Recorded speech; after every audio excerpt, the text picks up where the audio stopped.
Kisah Nabi Nuh alaihi salam. Setelah Nabi Idris alaihi salam wafat, sedikit demi sedikit iman masyarakat mulai menipis. Iblis dan pasukannya semakin gemar menggoda mereka. Kemudian mereka mulai senang membuat patung. Mereka membuat patung untuk menghormati para pahlawan, leluhur, tokoh-tokoh yang sudah mati. Patung-patung itu diberi nama sesuai nama para tokoh itu. Dari sekedar penghormatan, lama-kelamaan mereka mulai menyembah patung-patung itu.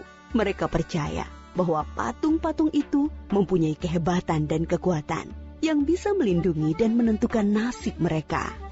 Di antara patung-patung yang disembah itu, ada 5 yang paling mereka agungkan, yaitu Wa'ad, Suwa, Yahud, Yauk, dan Nasr. Inilah asal mulanya manusia menyembah patung dan berhala. Tentu saja, ini semua hasil pekerjaan iblis dan pasukannya yang berusaha sekuat tenaga menyesatkan manusia agar tidak menyembah Allah dan masuk neraka bersama mereka. Allah tidak membiarkan manusia tersesat semuanya tanpa petunjuk.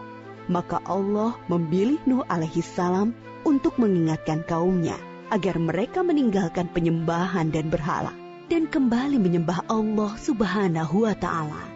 Siapakah Nuh alaihi salam? Nuh adalah cucu dari Nabi Idris.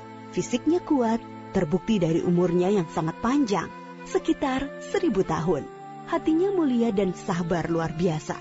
Pikirannya juga sangat cerdas, rendah hati, soleh, dan taat kepada Allah. Nabi Nuh adalah Rasul Allah subhanahu wa ta'ala yang pertama. Sebelumnya, Allah hanya mengangkat nabi-nabi saja. Mulailah Nabi Nuh berdakwah kepada kaumnya. Nabi Nuh mengajak mereka untuk memohon ampun atas dosa-dosa mereka dan kembali menyembah Allah agar tidak terkena azab dari Allah. Sangat tekun Nabi Nuh mengajak kaumnya dengan berbagai cara, dengan terang-terangan di hadapan banyak orang, dengan diam-diam mendatangi seorang demi seorang. Berulang-ulang, siang dan malam, selama kurang lebih 950 tahun lamanya. Tetapi sedikit sekali yang mengikuti seruan Nabi Nuh. Kebanyakan dari pengikutnya ini adalah orang miskin dan pekerja kasar. Jumlahnya sekitar 80 orang. Yakni sebagian besar kaumnya tidak mau mengikuti ajaran Nabi Nuh. Mereka bersikap angkuh dan sombong dengan menutup rapat-rapat telinga mereka jika Nabi Nuh mulai berbicara untuk mendakwahi mereka. Bahkan mereka menantang Nabi Nuh agar mendatangkan azab yang diancamkan oleh Allah subhanahu wa ta'ala. Nuh, sudahlah, berhenti bicara. Percuma, kami tidak akan percaya. Sekarang begini saja, datangkan azab itu pada kami jika kau memang benar. Kami yakin tidak akan ada azab yang menimpa kami karena kelakuan kami. Kau hanya berdusta. Hahaha. Nabi Nuh mengadu kepada Allah tentang pembangkangan kaumnya yang terlaluan. Allah berfirman bahwa memang pengikut Nabi Nuh tidak akan bertambah. Hanya 80 orang itu saja. Selebihnya mereka semua tidak akan beriman karena mereka sudah sangat sesat.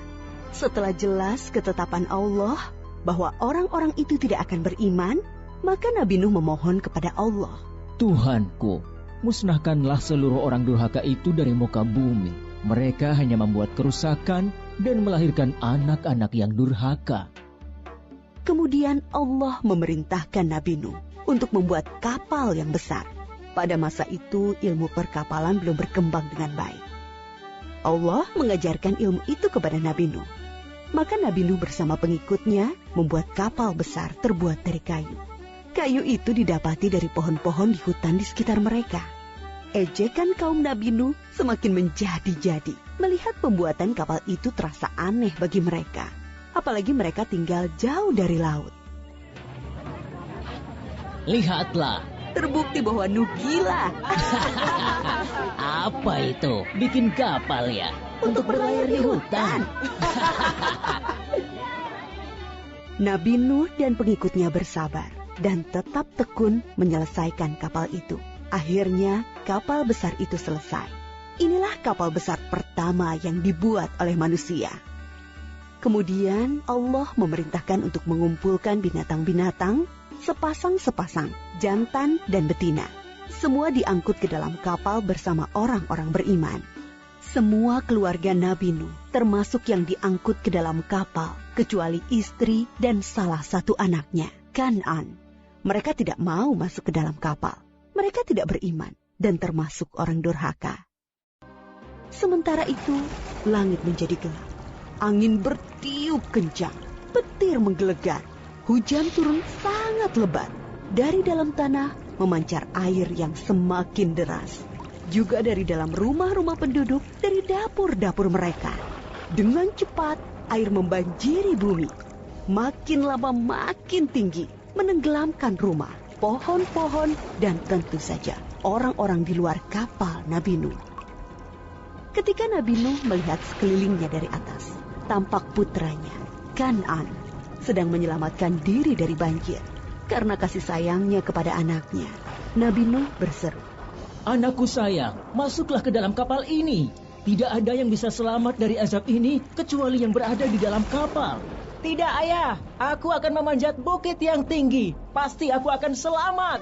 Tiba-tiba datang gelombang besar dan Kan'an tidak terlihat lagi.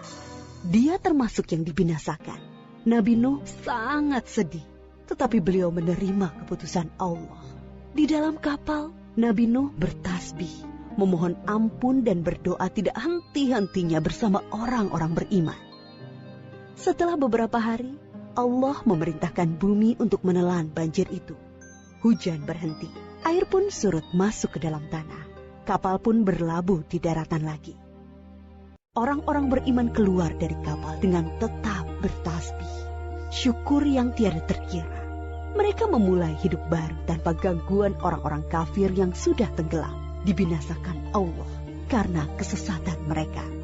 Kisah Nabi Nuh memberikan kita pelajaran bahwa durhaka kepada Allah dan tidak patuh kepada Rasul utusannya membuat manusia ditimpa azab di dunia ini maupun di akhirat.